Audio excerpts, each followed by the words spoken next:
I've added a new page, customerorders.aspx, to my website, and we'll use that page as a place to go from this page.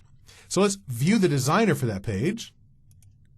Of course, it's empty right now, and I'm going to drag from my Server Explorer the orders table onto that page.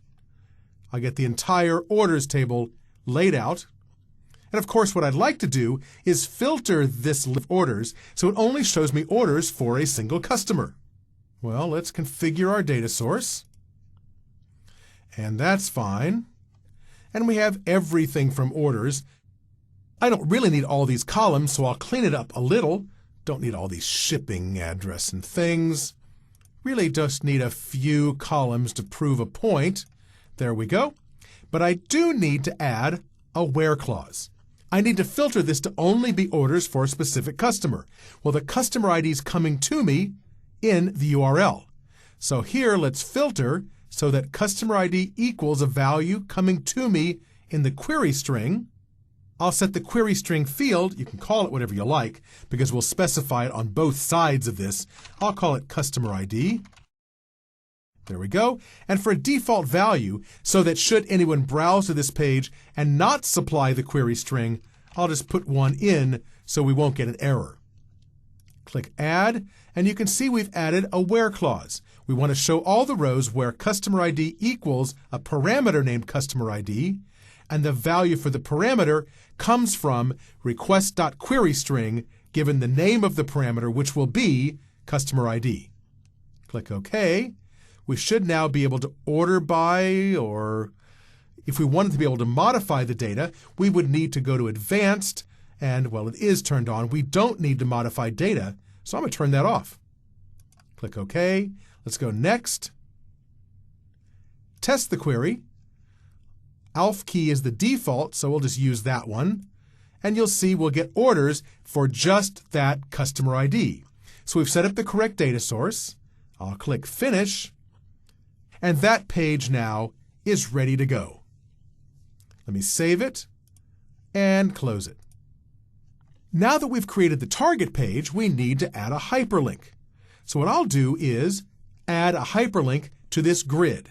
Select the grid, go to its Smart tag, and let's add a new column. In the Add Field dialog box, they've made this pretty easy. I choose the type.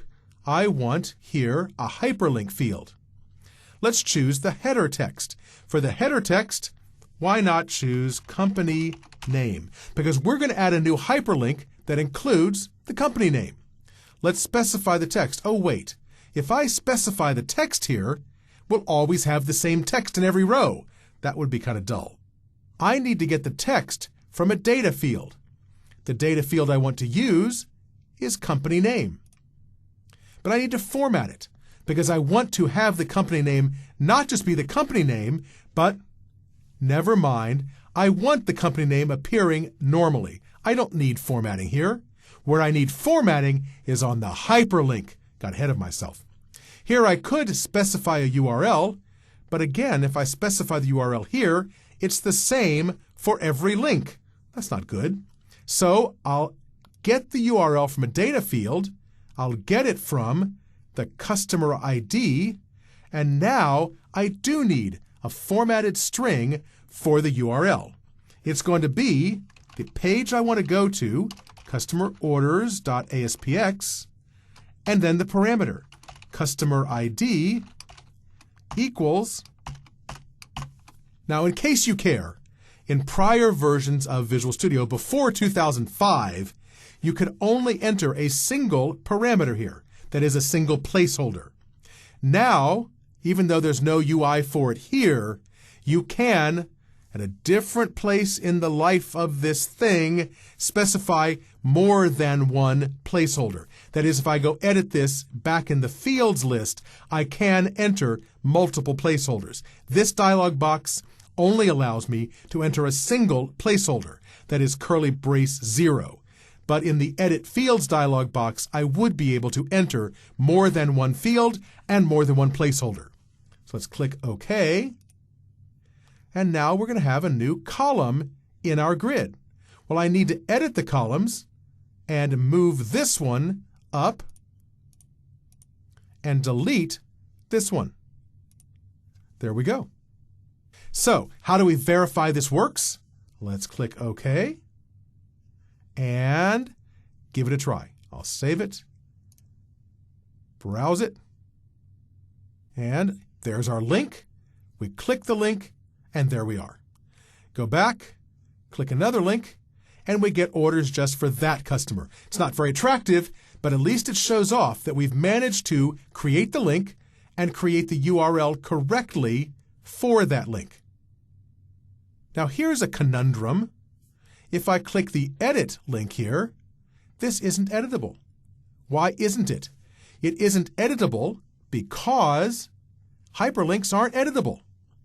To make it editable, think about it a moment. How would I do that? I need to somehow modify the editing behavior. Where do you do that? Well, it's Review. Bring up the Smart tag, edit columns, find that column. What we need to do is convert it into a template field, which I've done now, and go Edit Templates. I want to edit the hyperlink, but I want to edit it in Edit Item Template. And here, notice there's nothing here. I need to add a text box, and the text box then would be bound to the company name field so I could perform my editing. Now that's the focus of the lab project for this section, so I'll let you try it out. I'll leave it as an exercise for the reader. But that's how you solve that problem. Because we made that company name field be a hyperlink, it's not editable. Also notice another problem. There's no underline on this field. It's not sortable. Why is that? Well, let's go edit the columns and see. We'll go to company name. There is no sort expression here. It doesn't know what to sort on.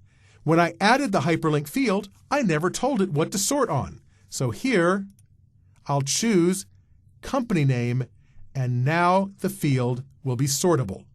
So if I run the page once again,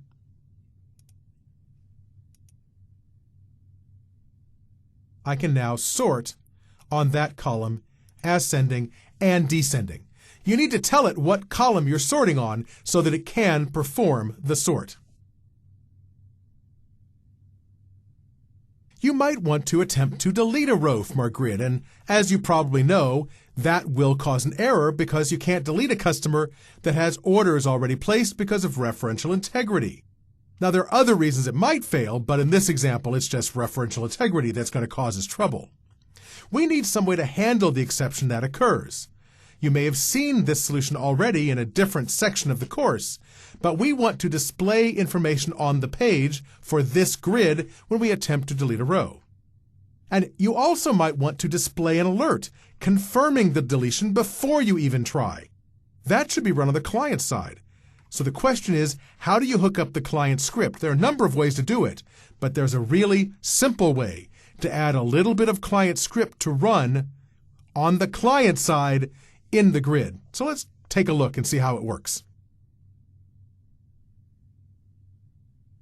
Let's add that delete link, and I'll do that by selecting the Gridview control and bringing up its Smart tag. It's tempting to choose the Enable Deleting option here, but if you do that, you forfeit your right to make any special claims against that delete link. That is, make it do anything special, so don't do that, at least in this case. I'll choose Edit Columns, choose from the Command field the Delete field, and add it in. I'll move it up a little higher in the list. And now I'm going to convert it into a template field. Why? Because I need to get to a property of the link button control that's inside this column. And the only way to do that is to convert it into a template field. There's my template field. I'll click OK. Let's edit templates. Here's the delete link button control, and I need to set a property of this so I can get the client-side alert. The property I care about is here, the onClientClick property. I can enter some JavaScript here, and it will run when I click the link. So I'll add, instead of an empty value, I'll add return confirm, are you sure? that confirm method returns true or false, so return returns true or false, and if it's false, we just simply cancel the delete. If it's true, we go ahead with the deletion. So let's finish this up. I will come here and end template editing. There we go. I'll save it, view it in the browser, and now I should have the delete link. There it is. If I click delete, I get my alert. If I click cancel, nothing happens. If I click delete and click are you sure, we get an exception. But I expected that exception because we've violated referential integrity rules. So we need some way to clean this up and solve the problem. To do that, I'm going to add some error handling code. And I want to display that error that occurs rather than going to another page right here on this page. To do that, I'll put a label control right here. Let me set the text of that label to be nothing at all, and the ID to be error label.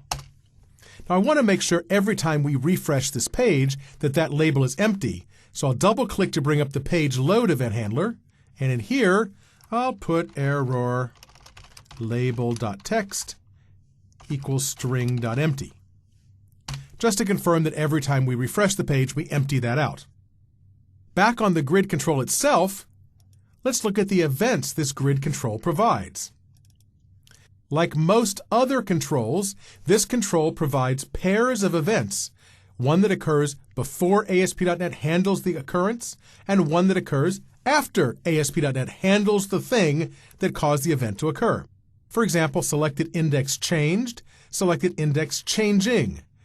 Row deleted, row deleting. The deleting event occurs before ASP.NET handles it and gives you the option to cancel the event. The row deleted event occurs after ASP.NET has attempted to perform the deletion, and this is where we're going to add our code. If ASP.NET was able to perform the deletion, everything's fine. If it failed, however, we need to trap that. If we look at the event handler, you see that ASP.NET hands you a Gridview deleted event args object, and E has, as its properties, among other things, an exception and exception handled property. Well, we need to check to see if E.exception isn't null. Because if it isn't null, that means something went wrong. If something went wrong, we just want to set error label.text equal to E.exception.message. But that's not enough. We have to also tell ASP.NET that we've handled the exception.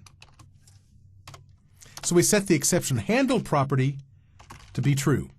If you don't do that, ASP.NET will still redirect you away to that exception page. Given that code in place, let's save everything and view the page in a browser. I can click the delete link and cancel, nothing happens. Click the delete link and click OK, and of course we get an error. But we've trapped that exception and redirected the exception to display a message on this current page. Remember, if we refresh the page, that message should go away because we've told the page load event handler to set it to be an empty string. If we cause the exception again, there it goes, appearing again on the page. So we've managed to, by using an event of the Gridview control, to handle the exception that occurs when you attempt to delete a customer who can't be deleted.